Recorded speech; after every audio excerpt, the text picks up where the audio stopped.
Bismillah, masya Allah, la quwwata illa billah, masya Allah. Al khairu kulluhu biyadillahi, masya Allah, la yasrafu as-suhhi Allah. Alhamdulillahi alladhi hadana li hadha wa ma kunna linahtadiya lawla an hadana Allah.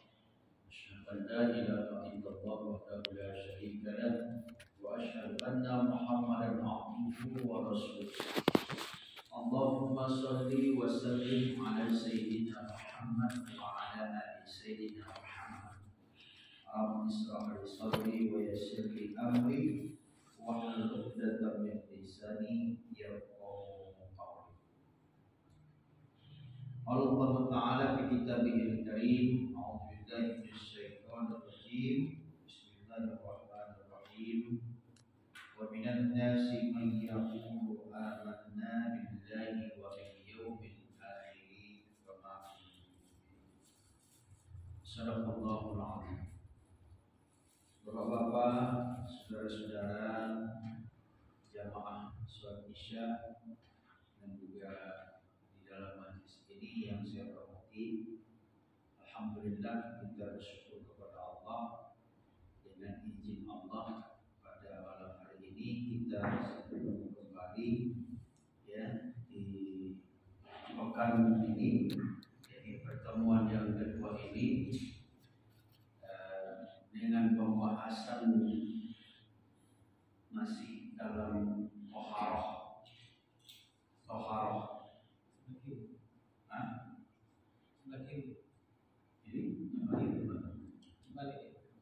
Foto balik. Ya. Oh ini. Ya. Baru dia pas ya. Oh. Ya. Sudah. Ini aja kurang ada aturan. Apalagi Islam.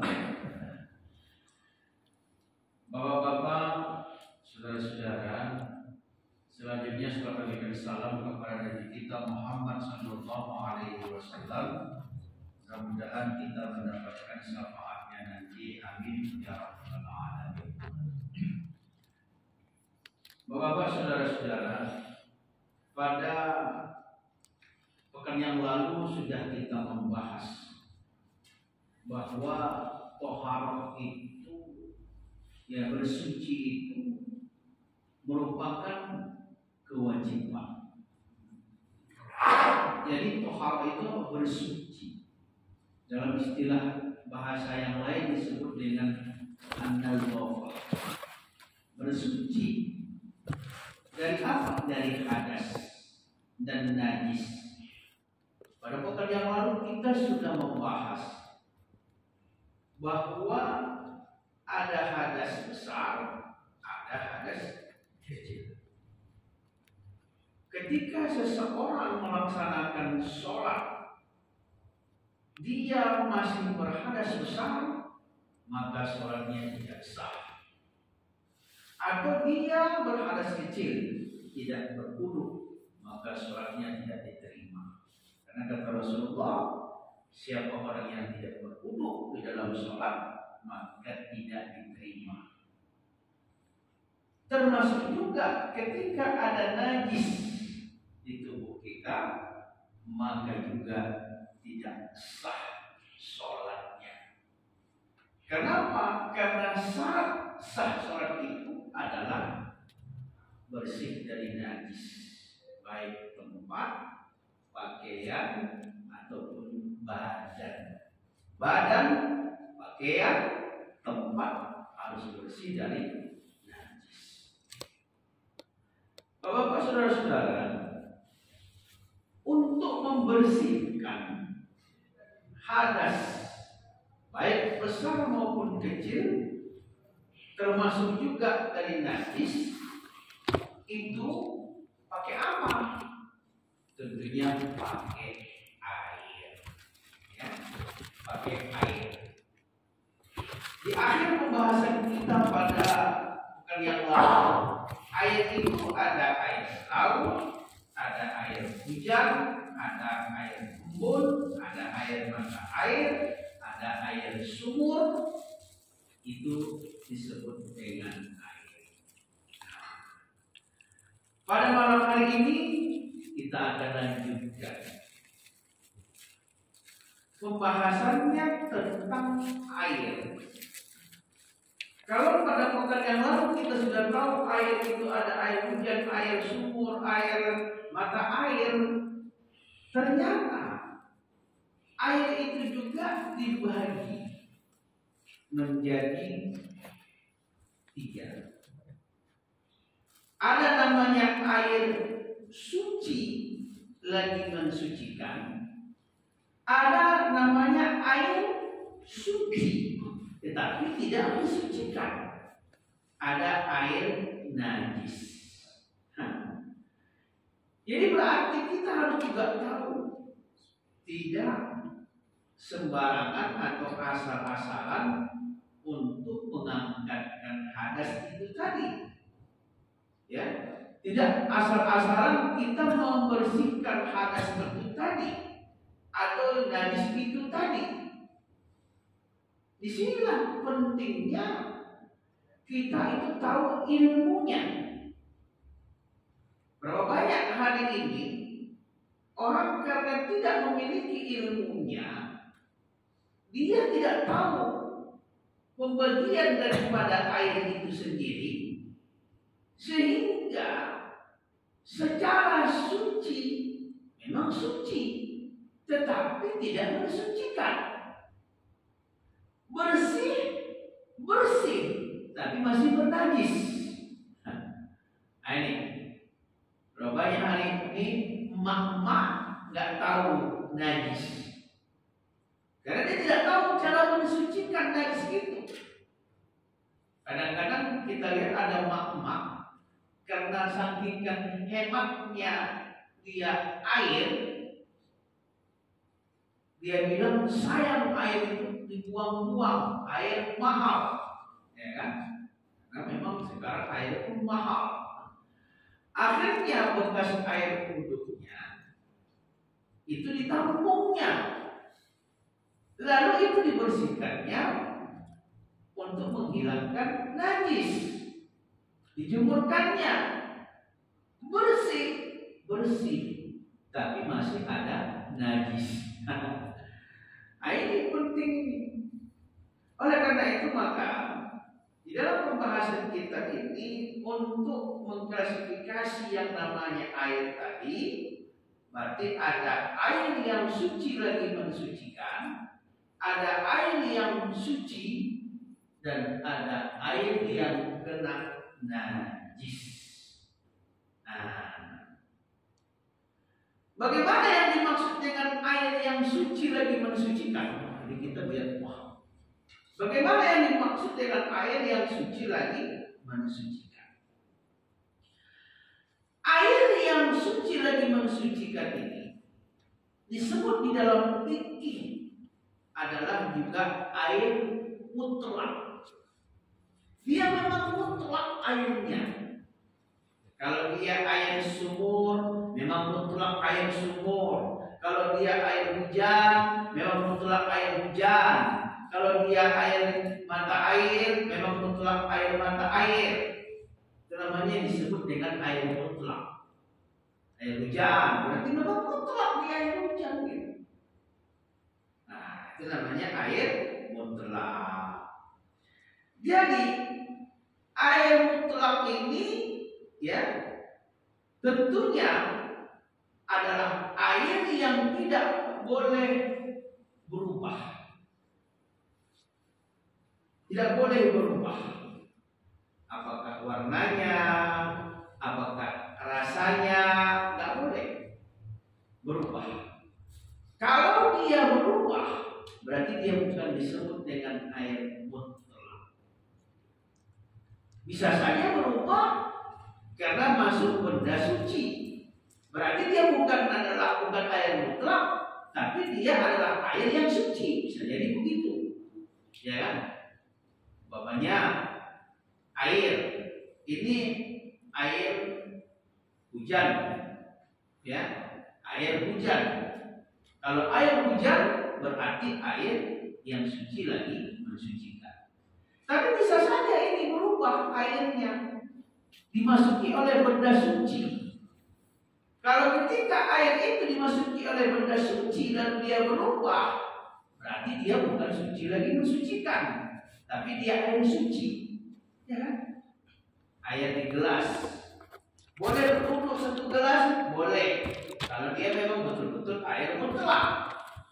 Tapi kalau sudah dicampurlah kopi, pakai telur, susu lagi, itu namanya air kopi susu telur, ya kan? Nah, mana tahu nanti habis dari sini kita ke Hijrah minum kopi di sana, kan? Atau TST, susu telur, sudah berubah, suci, suci, boleh diminum, boleh, boleh dijadikan wudu, tak boleh. Berwudu kita ya kan, kopi, telur, susu, lengket bukan, kan? Jadi bapak-bapak, saudara-saudara yang dimuliakan oleh Allah Subhanahu Wa Taala, itulah dia. Makanya tak boleh berubah airnya tadi. Itu yang disebut dengan air suci lagi mensucikan. Jadi air suci lagi yang mensucikan inilah yang bisa dijadikan untuk berwudu, mandi, menghilangkan najis. Itu namanya air suci lagi mensucikan. Jadi air mutlak inilah dia.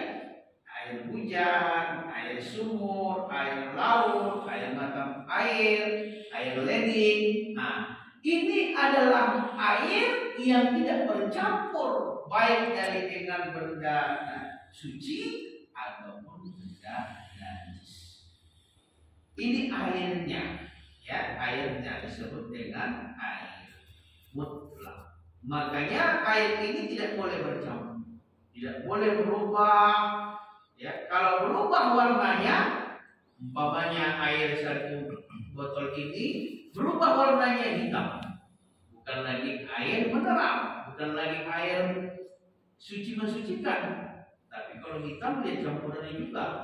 Kalau kopi campurannya berarti air kopi, kan begitu. Nah, itulah campurannya. Makanya ya, air ini tidak lagi mensucikan, tidak lagi suci mensucikan, tapi air itu suci. Atau umpamanya air di ember. Di ember itu ada air kita. Dia mutlak memang air leding di dalam ember itu tadi. Lalu kita campur dengan air bunga, maka dia bukan lagi disebut dengan air mutlak, tapi disebut dengan air bunga. Kan gitu. Air bunga jadinya. Kenapa? Karena sudah bercampur dengan air bunga atau benda cairan yang lainnya. Jadi air mutlak itu ya adalah air suci lagi mensucikan. Dia bisa menghilangkan hadas besar, bisa menghilangkan hadas kecil, bisa menghilangkan najis. Itulah dia hadisnya, ya, airnya. Jadi makanya Bapak Ibu yang dimuliakan oleh Allah Subhanahu Wa Taala, air itu, ya, air itu kalau dia air tadi berubah, dia air mutlak, lalu suci mensucikan ketika dia berubah, maka tidak boleh kita pakai. Hukumnya hanya boleh digunakan bersuci saja, tapi tidak mensucikan. Tidak mensucikan. Tapi ada air, dia memang suci mensucikan. Boleh dipakai, boleh, tapi hukumnya haram. Air apa itu?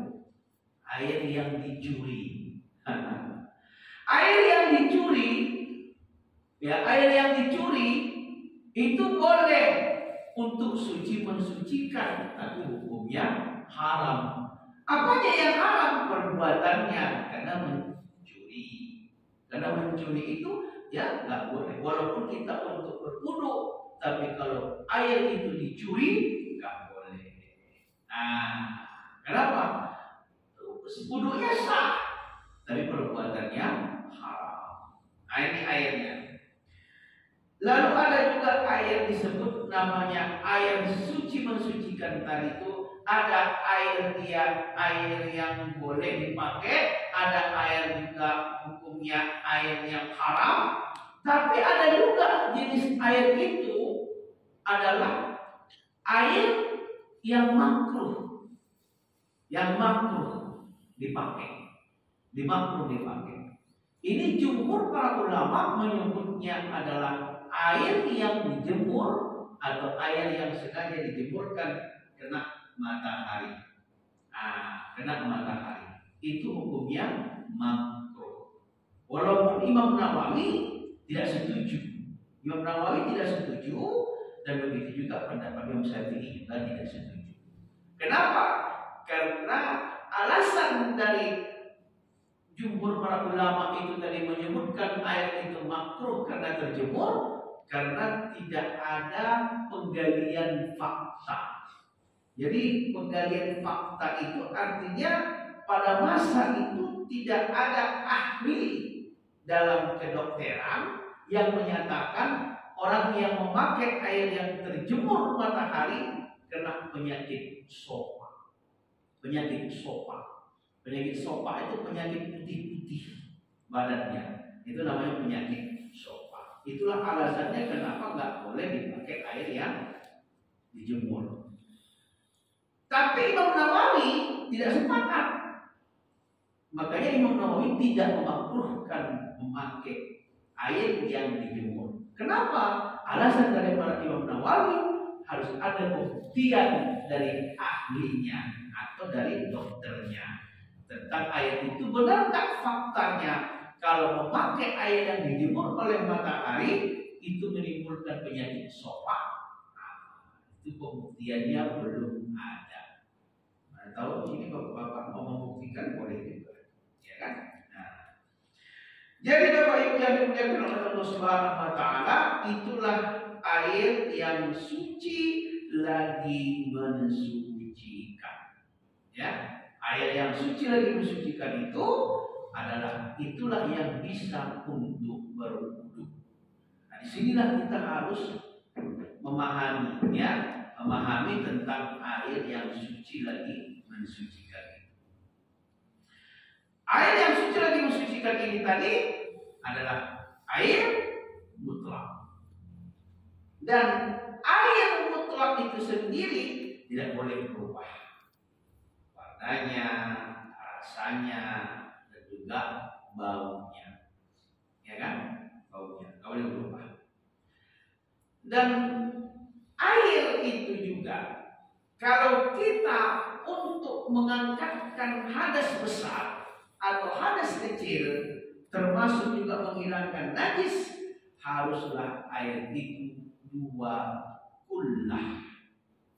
Kalau belum cukup dia 2 kullah, hati-hati jangan sampai masuk percikan bekas wudhu kita ataupun bekas mandi kita masuk kembali ke bak kita itu.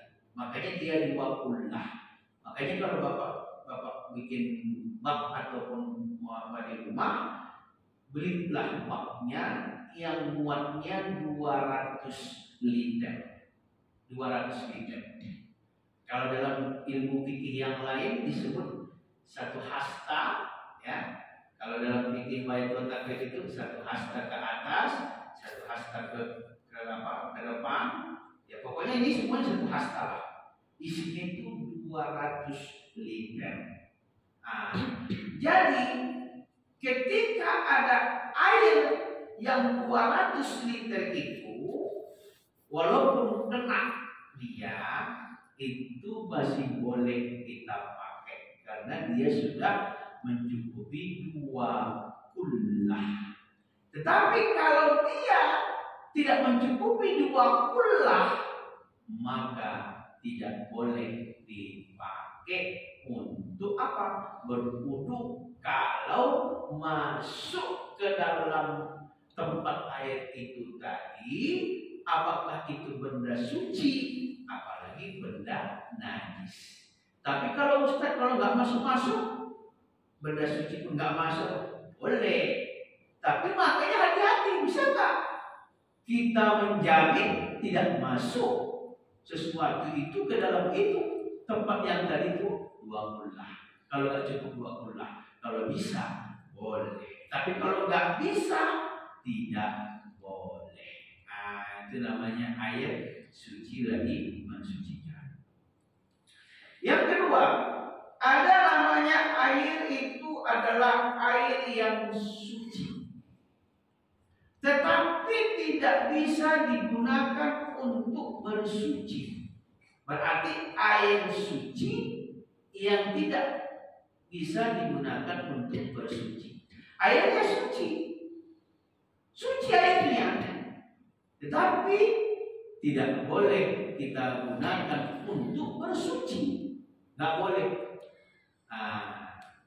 Air yang seperti ini adalah air yang sedikit. Air yang sedikit, yang mana air yang sedikit ini ya untuk bersuci, umpamanya seperti apa namanya, menghilangkan hadas, berwudu, mandi junub, ataupun juga air yang menghilangkan najis, maka ini tidak boleh kita gunakan untuk mensucikan, tapi dia suci. Apa dalilnya? Ada satu riwayat dari Jabir bin Abdullah radhiyallahu anhu mengatakan bahwasanya ketika Rasulullah SAW datang menjenguk, ya, dan aku ketika itu sakit, kata beliau, dan beliau berwudu. Jadi artinya apa? Ya kan? Rasulullah itu berwudu, ya. Pada waktu itu dia melihat Jabir waktu itu sakit. Bekas air wudhunya Rasulullah itu, yang di tangannya ini tadi disapukannya ke kepala Jabir, disapukannya. Itu menunjukkan apa? Air itu suci, tapi tidak mensucikan. Apa bedanya? Artinya dia tidak najis, maksudnya begitu. Dia tidak najis, tapi tidak bisa untuk mengambil air wudhu lagi. Contoh adalah air yang sedikit bekas mengambil wudhu kita.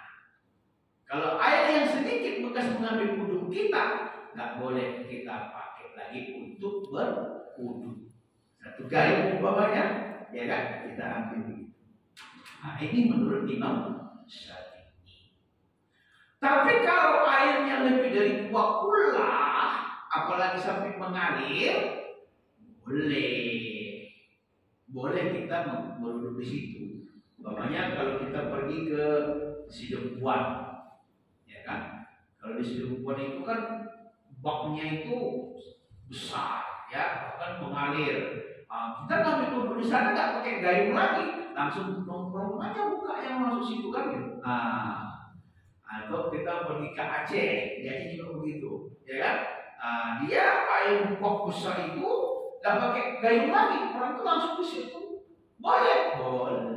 Kenapa? Karena dia lebih dari 2 kullah.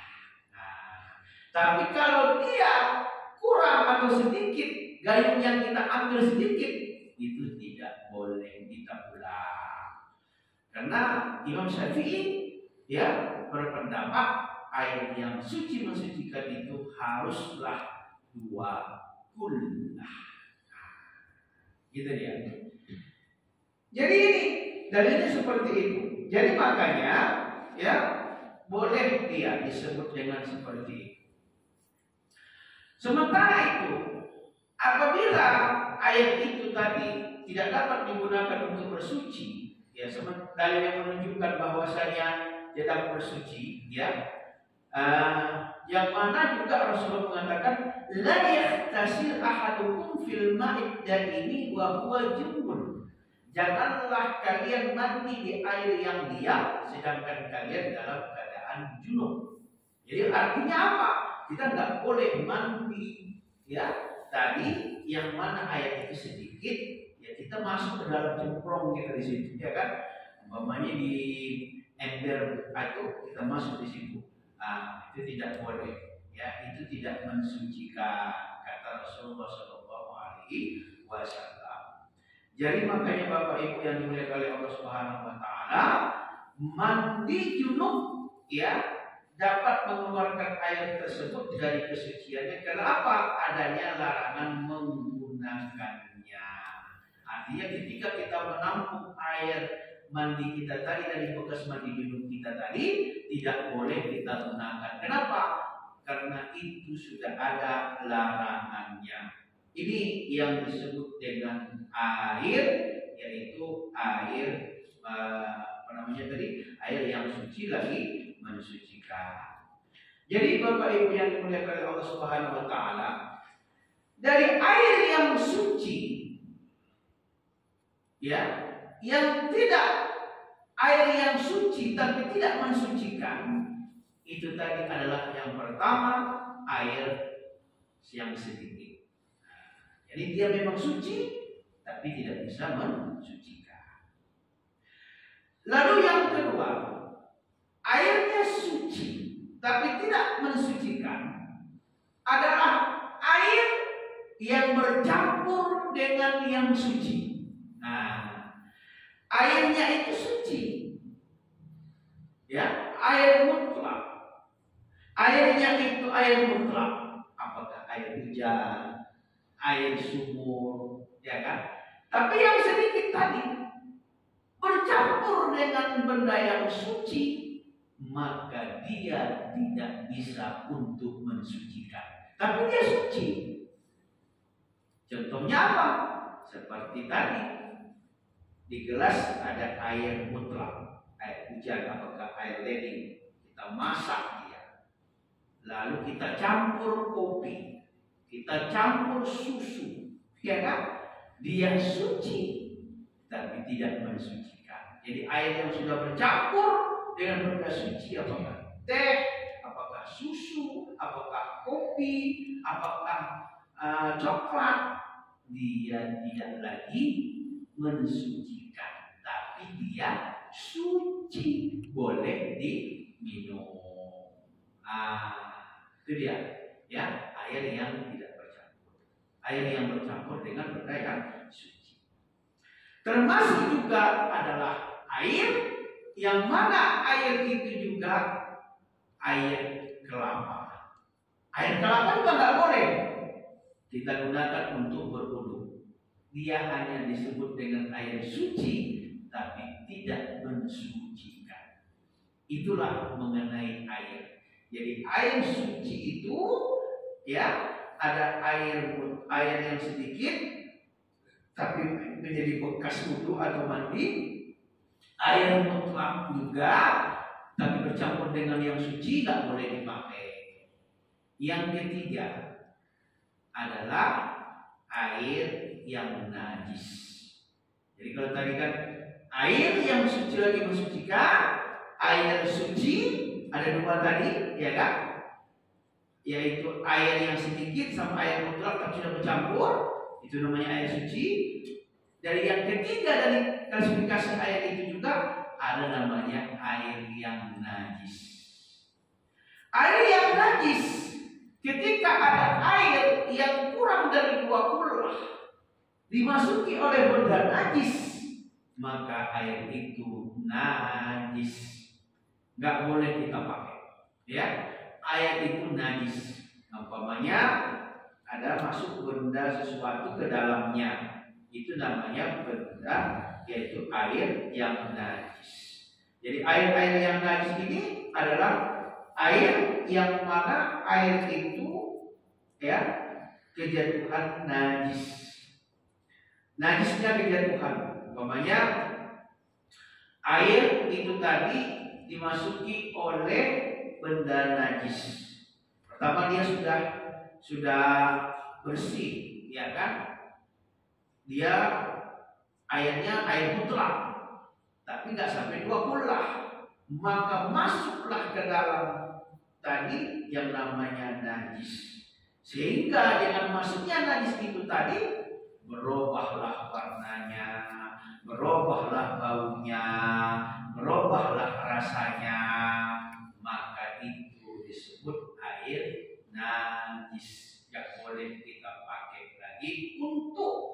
mensucikan.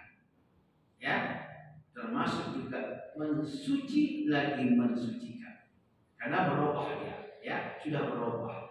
Umpamanya masuk tikus, ya, masuk tikus maka tidak boleh. Karena innal ma'a tahura la yunajjishu syai'in illa ma taghayyara ta'muhu aw rihuhu. Air itu suci, ya, tidak dapat dinajiskan oleh apapun kecuali apabila rasa dan aroma air itu berubah.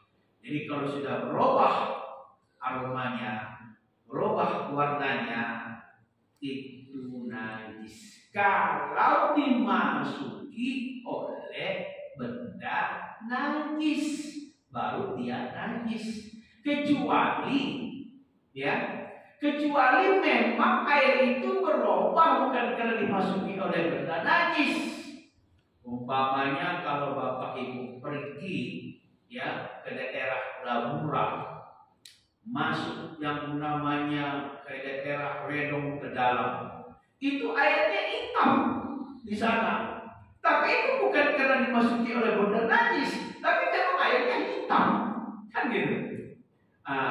Atau kita pergi ke tempat-tempat yang ini, ya, ke daerah-daerah itu, ya kan airnya kan bermacam-macam itu. Ada yang kita lihat hitam, ada yang kita lihat seperti ini warnanya macam-macam. Tapi memang begitulah baunya, memang begitulah warnanya, bukan karena dimasuki oleh benda najis. Memang begitu warnanya. Bolehkah kita pakai untuk suci mensucikan? Boleh. Kalau yang begitu, ya kan? Rasanya asin, maka kebelawan, ya kan? Pakai kebelawan. Begitu sampai waktu mau mengambil wudu, airnya mana? Air laut. Air laut asin, boleh. Karena dia air laut. Dia berubah bukan karena dimasuki oleh benda najis, tapi karena dia memang rasanya asin. Itulah. Jadi yang dimaksud di sini adalah ketika air itu ada airnya tadi, lalu dimasuki oleh benda najis, berubahlah rasanya, berubahlah baunya, maka itulah yang disebut dengan air yang kena najis karena dimasuki oleh benda najis. Ini.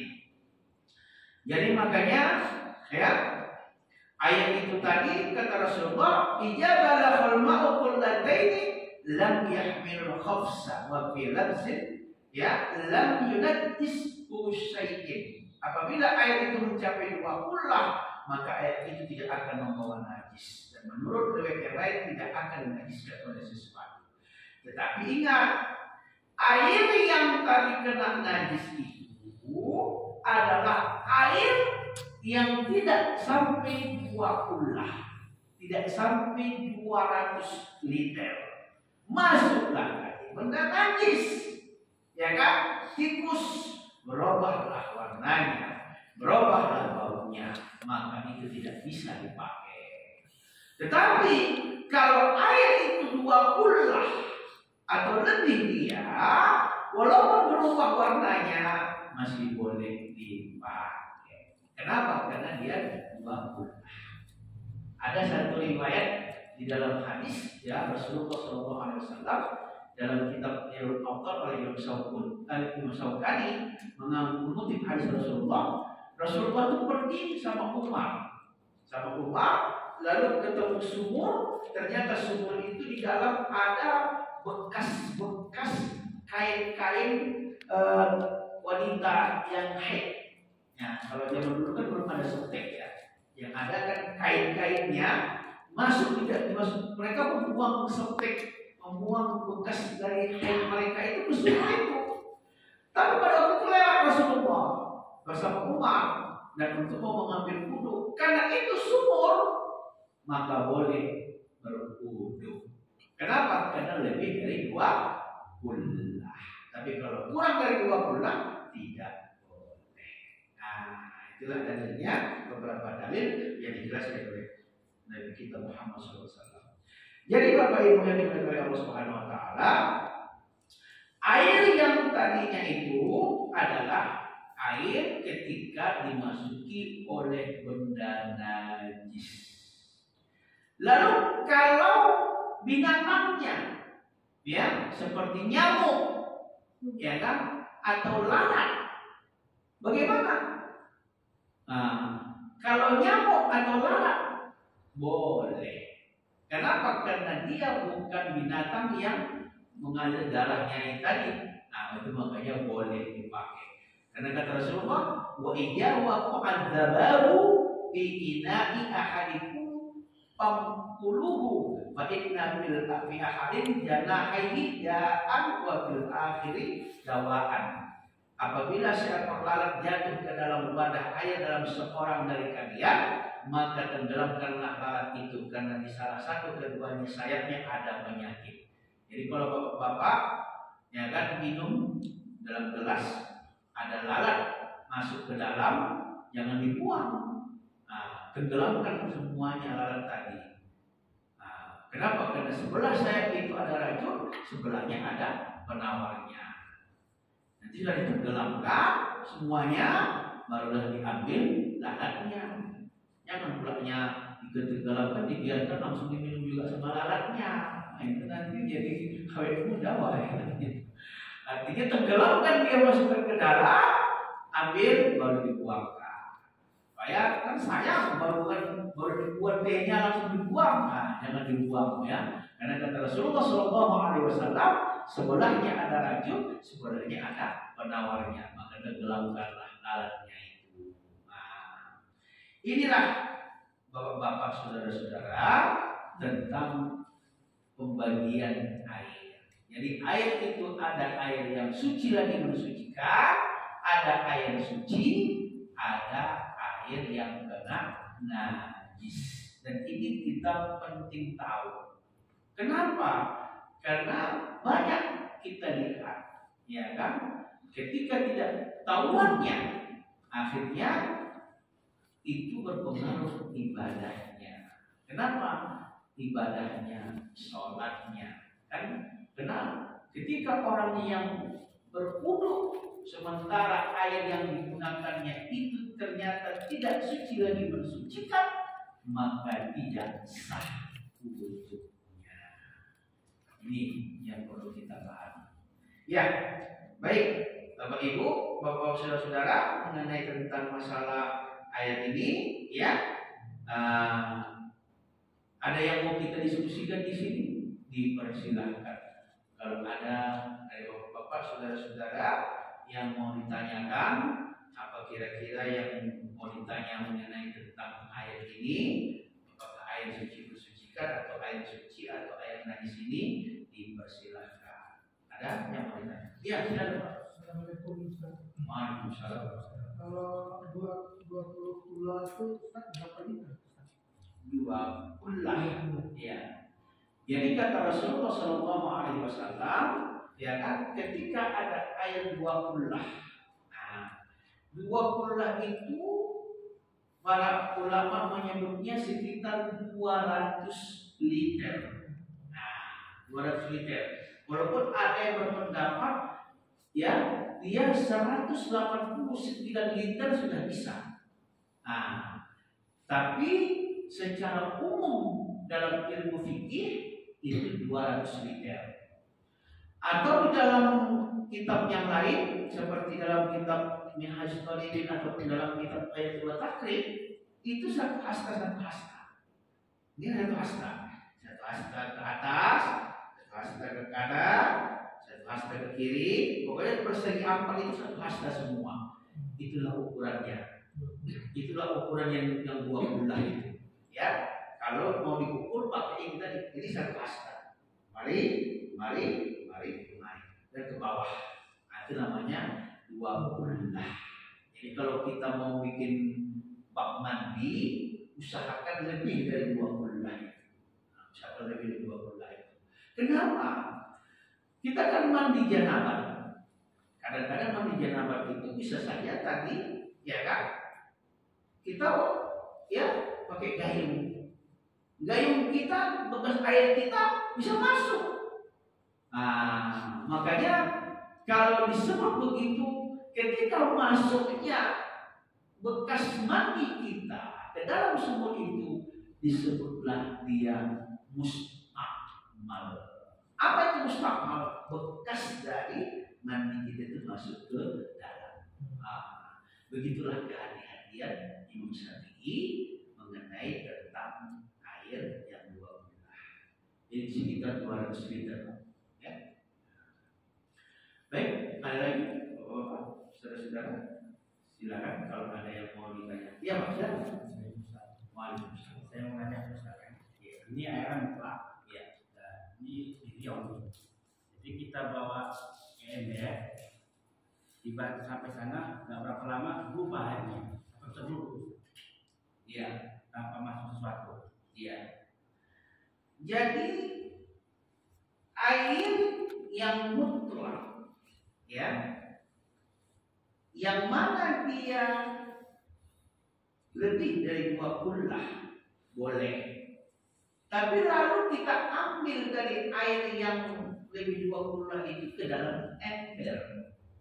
Lalu di ember itu tadi tanpa ada masuk sesuatu pun, baik benda suci ataupun najis, bolehkah kita pakai? Boleh. Kenapa?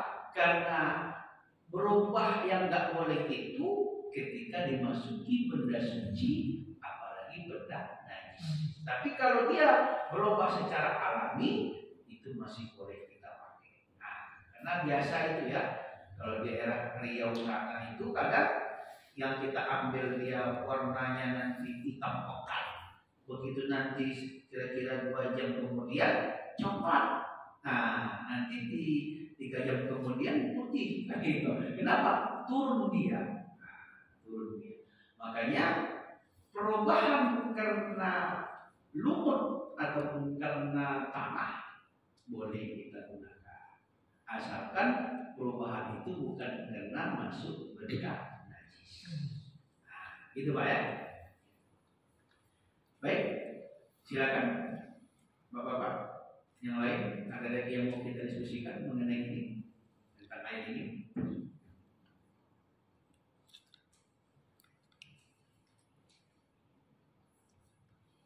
Ya, kita masih ada waktu 15 menit lagi. Nah, ini jam 9 Pak. Nah, kalau memang tidak ada yang bertanyakan, kita lanjutkan sedikit lagi. Jadi, Bapak-bapak, saudara-saudara, penjelasan tentang berbagai najis ini tadi, ya, najis tentunya terdapat 2 macam. Ada najis hakiki atau najis berdaya, yaitu setiap kotoran yang menghalangi sahnya sholat, ya, seperti darah dan kencing. Ya. Yang kedua, tidaklah suci. Yang kedua itu tidaklah suci bagaimana keadaannya. Jadi najis itu, ya, adalah berupa kotoran, disebut dengan najis hakiki. Ya, najis hakiki. Dia memang najisnya itu tidak apa ya, secara mutlak, secara hakikinya dia memang najis. Darah, kan gitu.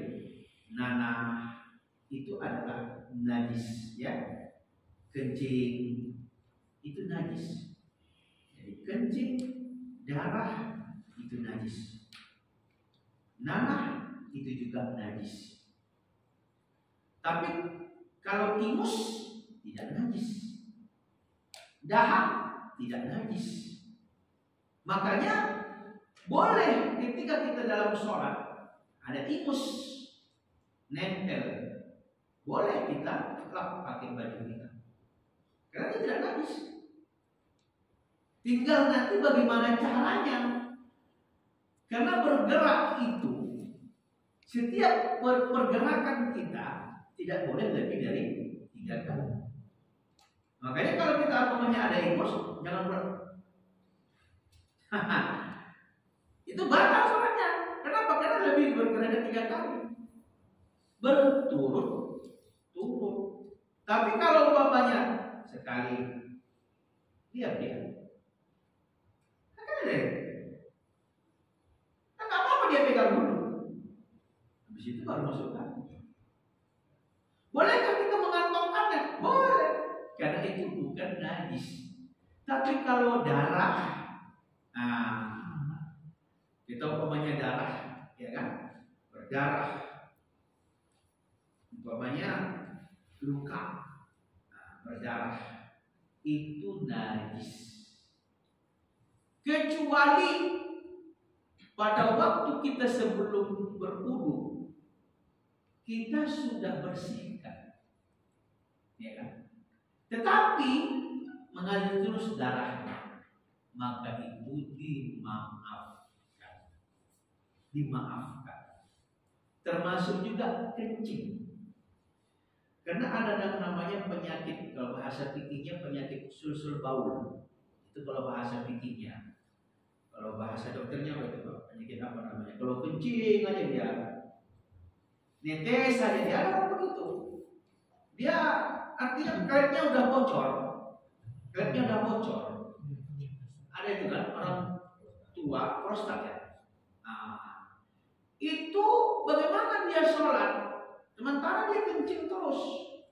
Dia cebok, sudah bersih, langsung dia pakai kainnya ataupun ada pembarunya, sudah dia sholat saja. Kenapa? Karena itu sudah penyakit. Kalau bahasa fikih disebut dengan sul-sul baul. Sul-sul baul itu artinya terus-menerus kencing. Nah, itu bahasa fikihnya begitu. Ya, sul-sul baul. Jadi makanya bapak-bapak saudara-saudara, ya, orang yang begitu tadi, ya kan?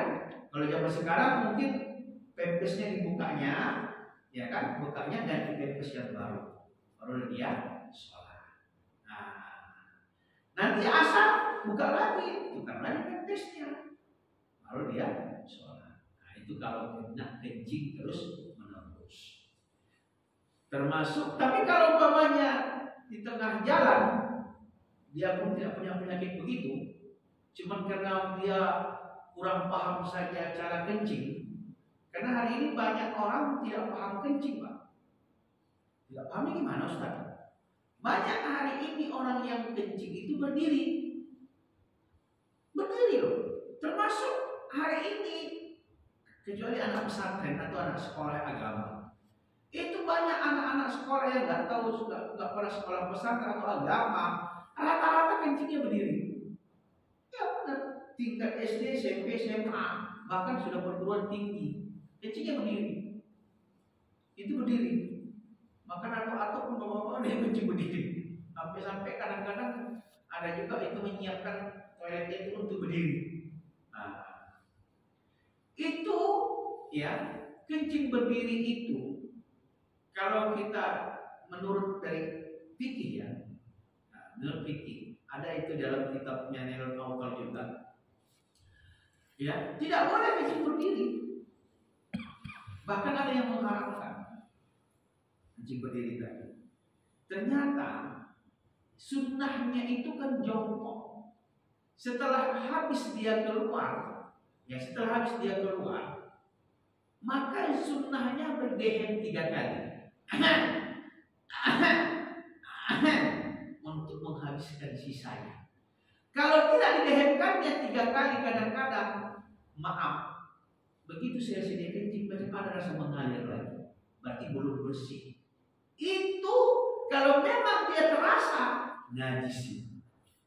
Kayaknya hati-hati kencing tadi. Yang terdapat itu bagi orang yang suka kencingnya berdiri. Karena kalau belum habis, makanya Rasul mengajarkan. Bagaimana Rasul mengajarkannya? Kalau kita kencing sudah habis dia, karena keluar, maka disunnahkan dehemnya 3 kali. Keluar dia. Keluar dia. 3 kali sudah selesai. Itu cara kita untuk menghilangkan. Kalau tidak nanti sejadi seperti itu. Ada orang begitu. Aku perasaannya macam ada yang mengalir, kata dia. Itu berarti air kencingnya keluar. Jadi kita dalam ya. Kenapa? Karena air kencing itu adalah najis. Lalu yang kedua, yaitu tidaklah suci bagaimanapun keadaannya. Ya, kalau yang namanya darah ataupun kencing tadi. Kedua yaitu apa? Najis maknawi atau hadas. Najis maknawi atau hadas itu sesuatu yang berada pada apa? Pada anggota tubuh yang menghalangi sahnya sholat. Ya, seperti apa najis ini? Ya, yaitu najis berupa benda padat, ya, hewan dan benda cair, ataupun juga hewan-hewan yang lain, hewan benda atau benda cair yang najis, maka ini adalah najis. Ya. Umpamanya kalau tadi, ya kan, benda ataupun hewan, yang kedua ini adalah hewan yang najis. Hewannya yang najis, kan? Hewannya yang najis. Ini tidak secara mutlak, tidak secara hakiki. Kalau tadi kan darah, kencing, ini kan secara hakiki kan najis, maka batal sholat. Sementara itu kalau dia berupa hewan, ya, hewan yang najis, ya kan? Hewan yang najis tadi, ini dilihat dulu, tidak secara hakiki dia langsung najis. Umpamanya kita sedang sholat di jalan, lewat anjing, anjing kan najis, tuh nyentuh kaki kita dia. Lihat dulu, kalau anjing kering kita kering itu nggak najis. Tapi kalau salah satu ada yang basah, baru dia najis. Nah, gitu dia. Kalau dia kering sama kering dia tak najis. Tapi kalau umpamanya dia basah, kita kering, baru najis. Atau kita basah, dia kering, baru najis. Nah, itu dia caranya. Ada yang disebut mutanajis. Mutanajis kalau kering seperti telur.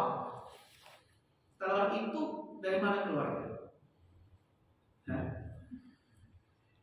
Dari ikut ayam. Bercampur tai ya? Ada campur tai ya? Nah, bercampur tai. Sudah. Kalau dia kering telur tadi, tangan kita kering, nggak najis. Tapi kalau dia basah, kita kering, itu namanya mutanajis. Artinya dia menimbulkan najis. Itu makanya bapak-bapak, kalau kita mau merebus telur atau menggoreng telur, cuci dulu. Mana tahu telurnya pecah, kita sedang rebus tadi, kita nggak cuci, itu najis. Makanya cuci dulu bersih-bersih telurnya, baru direbus. Kan nggak ada jaminan nanti kita merebus telur itu nggak pecah, kan gitu kan? Ya tapi kan bisa jadi pecah. Begitu dia pecah, masuklah ke dalam, maka najislah telur itu. Kenapa? Karena dia mutanajis. Atau kita mau menggoreng telur, tapi kita nggak cuci, kita pukulkan dia, plek, kan retak, masuklah retakan itu ke dalam telur itu tadi, najislah telur itu. Kenapa? Karena dia mutanajis. Mutanajis itu benda najis menimbulkan jadi najis. Kenapa? Dalam kaidah fikih disebut al aslu makana ala makan. Asalnya dari mana? Kalau asalnya suci, maka seterusnya suci. Kalau dia asalnya najis, awas bisa jadi nanti najis. Maka timbul hukum disebut dengan mutanajis. Nah, itulah tentang masalah najis. Nah, hati kita ini. Kalau orang yang nggak paham, ya bisa saja dia beli telur dari sana langsung dia rebus, atau telurnya dia makan, itu telur najis, hukumnya haram. Karena memakan benda yang najis hukumnya haram. Coba ya. Hati-hati kita. Ya, jangan sampai memakan benda yang haram. Termasuk darah. Makanya kami dulu diajarkan oleh guru kami, ya, itu membersihkan ikan. Di tulang tengah ikan itu kan ada darah, ada darah. Itu harus dibersihkan sampai darahnya itu hilang. Karena kalau kita makan, kita juga memakan darah. Makan darah hukumnya haram. Hurrimat alaikumul maitatu wad damu wa lahmul khinzir. Diharapkan kepada kalian bangkai dan darah. Termasuk darah ikan. Yang boleh kan ikannya, tapi kan darah kan. Apalagi sampai makan ayam. Itu kan ada di dalam di pinggiran tulangnya itu ada darah. Itu darah. Sebagian ulama itu menyebut itu darah. Apalagi sampai menampung darah. Jadi itulah ya, kalau kami dulu diajarkan oleh guru-guru kami agar berhati-hati. Kenapa? Jangan sampai makan yang haram. Kata dia, yang haram itu kadang bisa menjadi haram. Kenapa? Karena kita tidak tahu. Oh, ternyata kita makan yang dilarang oleh Allah. Ya. Nah, ini bapak-bapak, saudara-saudara, ada yang mau ditanyakan di sini? Kalau nggak ada, yang kita sudah jam 9, ya, insya Allah nanti pekan depan bisa kita lanjutkan kembali, ya, pembahasan kita tentang masalah najis juga, ya. Nanti dari situ ada lagi namanya kencing, ya, darah yang mengalir gimana, bangkai yang bagaimana. Nanti kalau umpamanya hewan yang terputus bagaimana, ini banyak pembicaraan tentang masalah najis. Bahkan nanti bagaimana cara menghilangkan najis. Ternyata pembahasan tentang najis ini cukup panjang, ya. Mudah-mudahan sehat-sehat kita, ya, pekan depan bisa kita ketemu lagi dan bisa melanjutkan kajian kita mengenai fikih ini, terutama sekali tentang toharoh. Ini merupakan hal yang sangat penting karena ada kaitannya dengan ibadah sholat kita. Mohon ampun kepada Allah, mohon maaf jika ada salah dan hilang yang saya sampaikan. Hanya Bapak saudara-saudara memaafkan, ya. Alhamdulillahirabbil alamin. Bismillahirrahmanirrahim. Alhamdulillahirabbil alamin wassalatu wassalamu ala asyrofil anbiya'i wal mursalin wa ala alihi washabbihi ajmain. Allahumma ighfir lana dzunubana wa liwalidayna warhamhuma kama rabbayana shaghira wa jami'al muslimin wal muslimat wal mu'minin wal mu'minat ahya'i minhum wal amwati bi rahmatika ya arhamar rahimin. Allahumma ighfir lana warhamna wa'fu 'anna wa taqabbal minna wa adkhilna al-jannata wa najjina minan nar. Allahumma zidna 'ilman nafi'a warzuqna fahman wasi'a wa zakkirna minhu ma nasina wa 'allimna minhu ma jahilna. Allahumma ja'al hadha jam'an marhuma wa tafarraqa min ba'dihi Allah tafarraqa ma'suma wa hdina ila siratal mustaqima. Rabbana atina fid dunya hasanah wa fil akhirati hasanah wa qina adzabannar. Wassallallahu wasallam alaihi walhamdulillahi rabbil alamin. Assalamualaikum warahmatullahi wabarakatuh.